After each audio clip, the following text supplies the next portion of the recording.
السلام علیکم، میں ملک ریاض ہوں۔ آپ یوٹیوب چینل دیکھ رہے ہیں۔ حضرت جنید بغدادی کا نام تو سبھی لوگوں نے سنا ہوا ہوگا تقریباً۔ یہ فرماتے ہیں کہ میں نے جو اخلاص ہے نا وہ اپنے ایک محلے کے ایک حجام سے سیکھا ہے، ایک بال کاٹنے والے سے سیکھا ہے۔ مریدین بڑے حیران ہوئے کہ حضرت یہ آپ نے کیسے، یہ آپ کیسی بات کر رہے ہیں؟ آپ اتنے بڑے شیخ، اتنے بڑے عالم دین ہیں اور اتنے بڑے فقیر ہیں، اور آپ نے یہ جو اخلاص ہے یہ اپنے محلے کے ایک چھوٹے سے غریب سے جو ہے نا وہ ان پڑھ سے بال کاٹنے والے سے سیکھ لیے۔ وہ فرماتے ہیں جی کہ بہت ہی فقر کا اور غربت کا دور تھا، میرے پاس پیسے نہیں تھے بالکل بھی، تو میرے بال کافی سارے بڑھ چکے تھے، بال اتنے بڑھ چکے تھے کہ جتنی شریعت نے اجازت دی ہو اس سے ذرا تجاوز کر چکے تھے، اس سے بھی بڑھ چکے تھے۔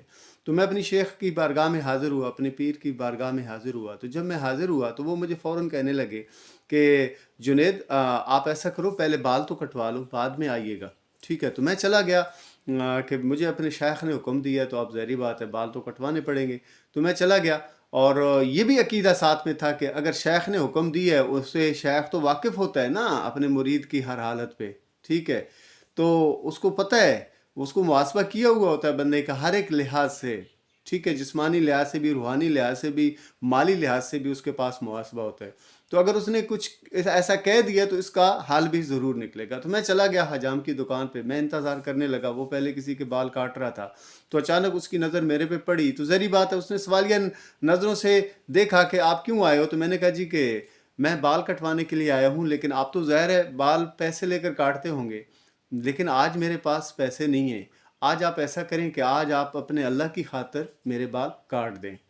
تو میرا یہ کہنا تھا، یہ میری بات زبان سے نکل گئی۔ آج کل ہم نے اللہ کے لیے کام کرنے چھوڑ دیے ہیں، ہم جسٹ معاشرے کے لیے کام کرتے ہیں، ہم جسٹ لوگوں کے لیے کام کرتے ہیں، ہم صرف ان کی احوا لینے کے لیے کام کرتے ہیں، ہم صرف اشتہاروں میں آنے کے لیے کام کرتے ہیں، ہم صرف جو ہے نا وہ میڈیا کے اندر آنے کے لیے کام کرتے ہیں۔ اللہ کے لیے کام بہت کم لوگ رہ گئے ہیں جو کرتے ہیں۔ تو جب اس نے یہ بات سنی نا تو اس کے دل پہ وہ فوراً کلک کی اس بات نے۔ تو اس نے وہ جس بندے کے بال کاٹ رہے تھے نا اس کو بھی کہا کہ حضرت اٹھو، آج میں نے اپنے اللہ کے لیے بال کاٹنے پڑ گئے۔ تو اس بندے کو اس نے اٹھا دیا اور خود مجھے آ کر بٹھایا کرسی پہ۔ تو جب بال کاٹ رہا تھا تو وہ کہ جنون کی حالت میں تھا، ایک اس کے اوپر وجد طاری تھا کہ میں نے بال تو بہت بہت کاٹے ہیں، لیکن آج میں اللہ کے لیے بال کاٹ رہا ہوں، اس کا تو اپنا ہی مزہ ہے۔ پیسے لے کر بال تو روز ہی کاٹتے ہیں، آج ہم اللہ کے لیے بال کاٹ رہے ہیں، اس کا تو علیحدہ ہی مزہ ہے۔ اور یہ کہہ بھی رہا تھا اور ساتھ ساتھ میں اس کی آنکھوں سے آنسو بھی بہہ رہے تھے۔ تو حضرت جنید بغدادی فرماتے ہیں کہ میرے دل میں یہ بات پیدا ہو رہی تھی، آ رہی تھی کہ آج تو میں چلو اللہ کے لیے بال کٹوا رہا ہوں اور یہ اتنے اخلاص سے بال کاٹ رہے، کل جب میرے پاس کچھ رقم آئے گی، جب پیسے آئیں گے نا، تو میں ضرور اس کا بدلہ دوں گا۔ تو میں جب بال کٹوا کے چلا گیا، بیچ میں کافی عرصہ بیت گیا۔ کافی عرصہ بیتنے کے بعد جو ہے نا بہت بڑے بڑے لوگ جو ہے نا وہ ابو بکر شبلی جیسے لوگ میرے مرید ہوئے۔ اس وقت کے جو خلیفہ تھے، اس وقت کے جو حکمران تھے، وہ بھی میرے جو ہے نا وہ آئے، میرے مریدین کے اندر شامل ہوئے۔ تو میرے پاس اللہ نے مجھے دے دیا، میرے پاس رقم آ گئی۔ تو ایک دن میں نے کچھ رقم اکٹھی کی، کچھ اشرفیاں اکٹھی کی اور تھیلے میں بند کی۔ اس وقت کی جو کرنسی تھی وہ اٹھا کر میں چلا گیا اس کی دکان پر۔ تو وہ بوڑھا ہو چکا تھا نا، تو میں نے جا کر اس کو سلام کیا۔ اس نے کہا وعلیکم السلام۔ میں نے اس کو کہا آپ نے مجھے پہچانا؟ تو وہ کہتے ہیں جی میں نے آپ کو پہچانا ہے، آپ جنید بغدادی ہیں۔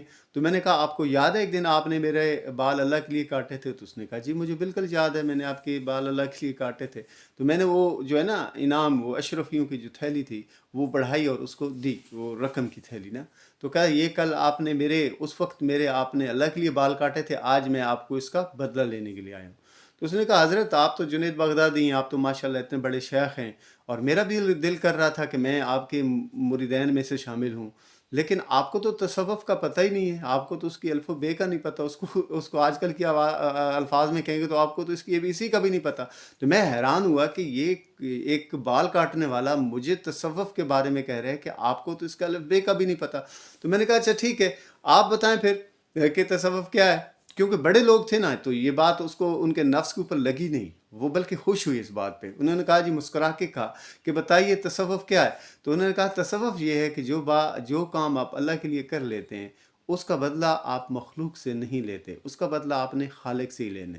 جو بات کام آپ نے خالق کے لیے کر دیا، اللہ کے لیے کر دیا، اس کا اجر بھی آپ اللہ سے ہی لیں گے، مخلوق سے نہیں لیں گے۔ تو یہ بات جو ہے نا وہ اپنے مریدین کو بڑے زبردست انداز میں بتا رہے تھے۔ آج یہ کچھ دن پہلے یہ واقعہ میری نظر سے گزرا، تو میں نے کہا میں آپ سب لوگوں کو بتا دوں کہ جو آپ سے شیئر کر دوں کہ جو کام آپ اللہ کے لیے، کچھ کام آپ ایسا کیجئے کہ اللہ کے لیے کر دیجئے، اور اس کو مخلوق کو خبر نہ ہونے دیجئے، دوسروں کو خبر نہ ہونے دیجئے۔ حضور نبی مکرم صلی اللہ علیہ وآلہ وسلم کا بھی ارشاد پاک ہے کہ آپ اگر ایک ہاتھ سے آپ کسی کو صدقہ کر رہے ہیں نا، تو دوسرے ہاتھ کو خبر بھی نہ ہو کہ اس نے کتنا صدقہ کیا، کیسے نہیں کیا۔ تو کچھ کام آپ اللہ کے لیے کر دیں۔ حضور نبی مکرم صلی اللہ علیہ وآلہ وسلم کی ذات پاک پر درود و سلام کا نذرانہ پیش کر دیجئے۔ شکریہ۔